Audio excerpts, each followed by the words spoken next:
Kembali Anda bersama kami, Tjut, Nyak, Deviana, Daudsjah, dan Veronica Nunn, jazz vokalis dari Amerika Serikat.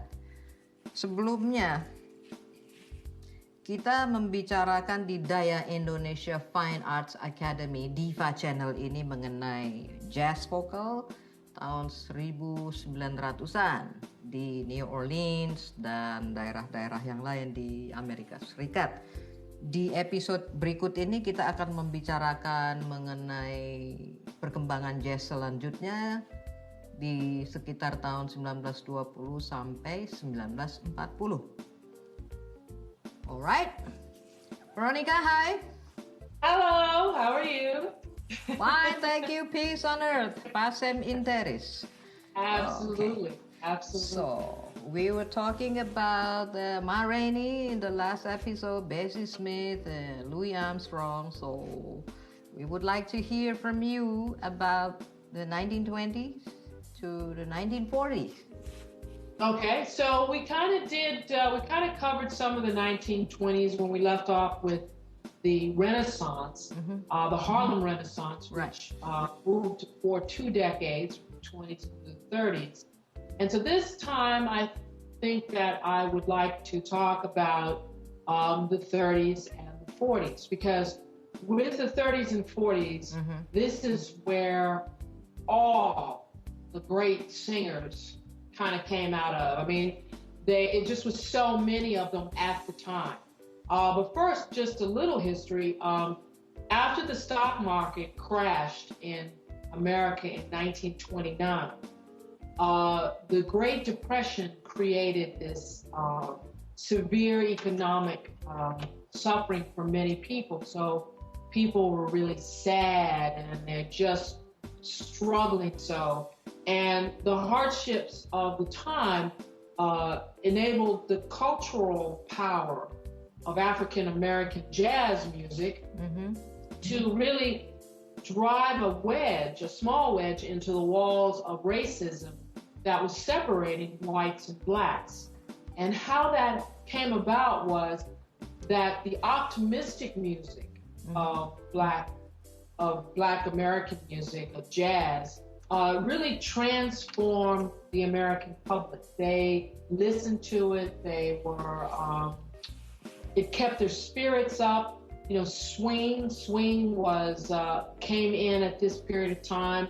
A lot of the big bands were through that with Duke Ellington, Cab Calloway, and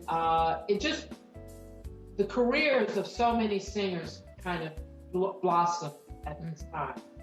And there's a lot of singers. But I'm going to kind of do a little bit of the swing bands. Of course, I'm not going to be able to get a lot of them. But, between you and I, you can kind of ask me some questions maybe, and we could pinpoint some. Right. And then go from there. Okay. So, if you'd like to do that. Okay. How about Lena Horne? Okay, Lena Horne was an American jazz singer. She was also an activist, and she kind of fits more into moving toward my 60s period, where she did a lot of activism. But she was this beautiful African American woman who was in a lot of films. And she started at the Cotton Club. She sang with a lot of the big bands at the time. And she had a very sassy, not sassy like Sarah Vaughan, but a real a matter-of-fact, sexy way in which she would sing the songs. She was beautiful, and so she was very popular. She sold a lot of records, and she was in a lot of films.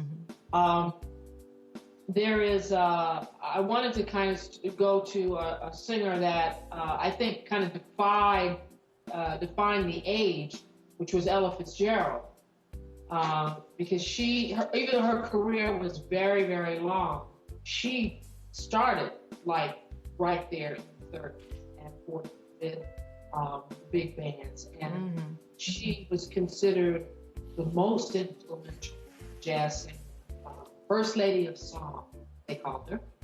And her forte, well, she got her biggest hit with the Tisket, a Tasket. A Tisket, a Tasket. Yes, yes.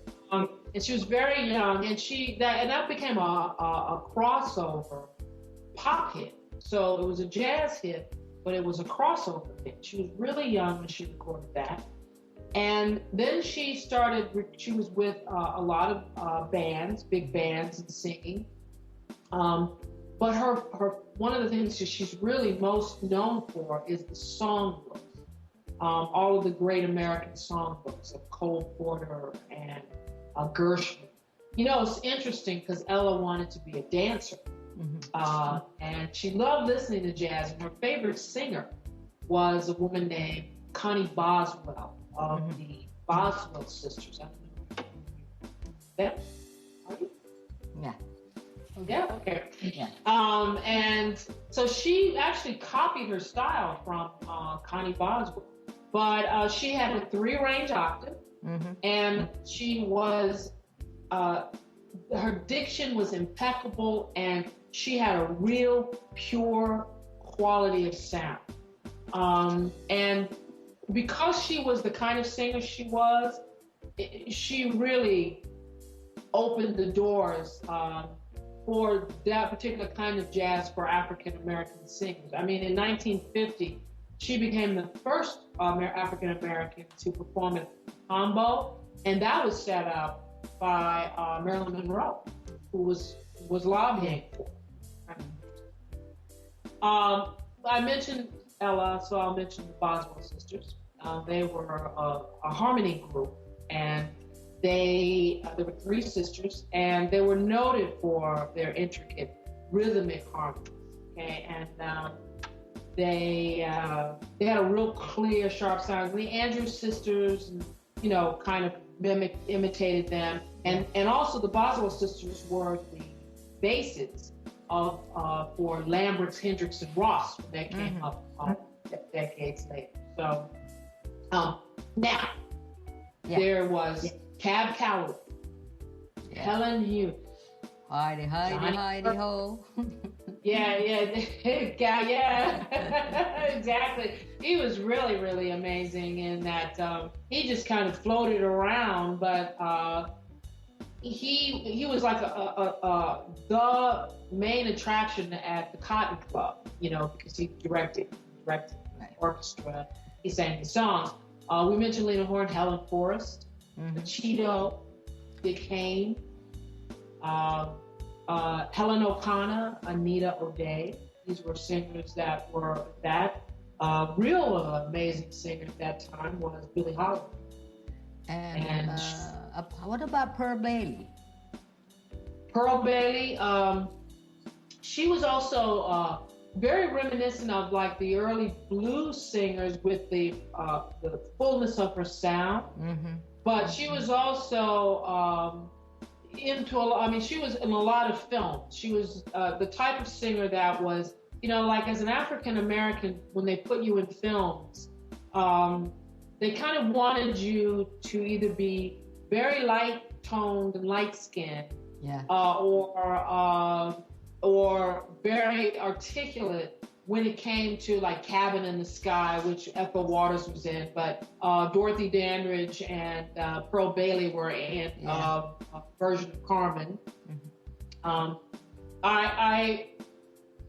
Pearl Bailey actually was not really, I don't think she was recognized as much as she should have for her jazz influences and the way she approached the song, which was uniquely, once again, you knew it was Pearl Bailey when she was singing. You have, you know, I had mentioned earlier Billie Holiday at her time coming in there because she was one of the real major forces in influencing so many jazz singers that are around today.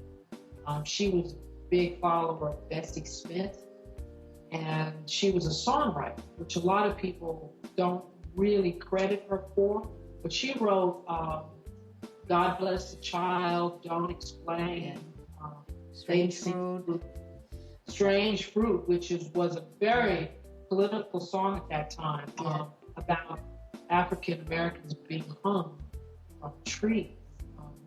She had a really hard life, of course, everybody knows that, and drinking and drug problems were kind of, what was her demise. She, no one sounded like Billie Holiday. Billie Holiday could take any song and make it her own song, and they usually used her a lot. She was with Artie Shaw. They used her a lot to do B-sides of songs. Like they would give Helen Hughes the A-side, the popular one. I see. But they would give her the kind of crap. But she'd make them sound great. And then of course we've got Nat King Cole, Dinah Washington. Yes, right? yes. Washington was What kind a of difference of day made. Huh? Yeah, Dinah Washington. 24 little hours. How will you sing just a little excerpt of one jazz singer from that time? One song that I just mentioned Nat King Cole, one of the records I just recorded not too long ago. I love you for sentimental reasons. All right. I hope you do believe me. I've given you my heart. That's like the Nat King Cole, who was a great piano player, and a lot of piano players at that time were influenced by him. But he was really known for singing, and he was one of the first African Americans to have his own TV show, which very rare. Then we have, of course, Carmen McRae. Right. Know about her. So many people have copied her style. She was a piano player as well. And we have Sarah Vaughan. Sassy. Sassy. Yes. Sarah Vaughan. She was actually classically trained. Right. And she played the piano, but she incorporated bop phrasing into her singing. And because she had worked with Charlie Parker and Dizzy Gillespie, and she had this great contralto quality. She would sing, she'd get that kind of real warm thing coming in and just pull it right on out, and so it was she was an incredible singer. And then we can say, okay, let's look at World War II. And when World War II occurred, that kind of is what, you had all those singers that came in, like the Andrews Sisters and the Dorsey and Frank Sinatra and all those. And I probably am missing a lot of them, but it also started moving toward the bebop period. Okay, because the 40s was when the bebop, when that influence started happening. And it was because blacks were traveling like all over the world. And they were getting to see different cultures, and they were getting really kind of, they felt that the swing jazz was predictable.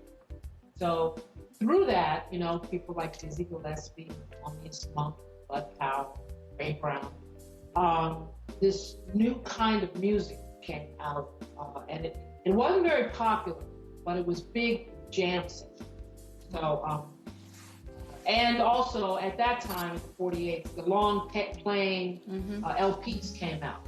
So, of course, as you know, jazz musicians could solo for chorus after chorus after chorus. Okay, chorus.